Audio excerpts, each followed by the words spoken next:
Qui fixe l'ordre du jour de l'Assemblée générale? C'est celui qui la convoque.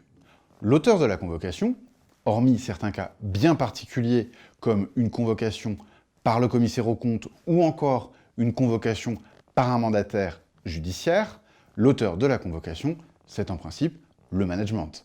C'est-à-dire, dans une SARL, c'est la gérance, dans une SAS, c'est le président ou tout autre organe désigné à cet effet par les statuts, dans une société anonyme classique, c'est le conseil d'administration, dans une société anonyme duale, c'est le directoire ou le conseil de surveillance.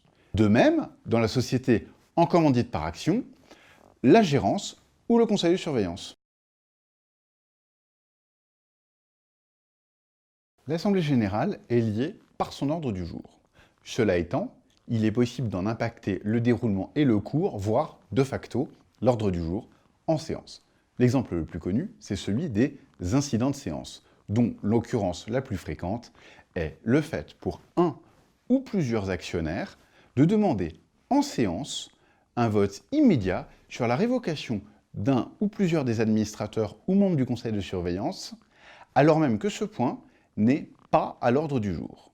Une autre possibilité est le fait pour un ou plusieurs actionnaires de demander également en séance la modification ou le retrait de l'une des résolutions proposées.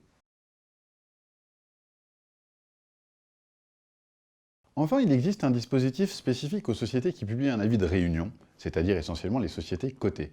Entre la publication de cet avis de réunion, qui intervient 35 jours avant l'Assemblée, et le 25e jour précédant l'Assemblée, s'ouvre un délai pendant lequel des actionnaires représentant 5% du capital, ce pourcentage étant dégressif dès lors que le capital est supérieur à 750 000 €, peuvent demander l'inscription de points complémentaires d'ordre du jour et également de résolutions complémentaires. Cette faculté est également ouverte au comité d'entreprise ou, selon le cas, au comité social et économique.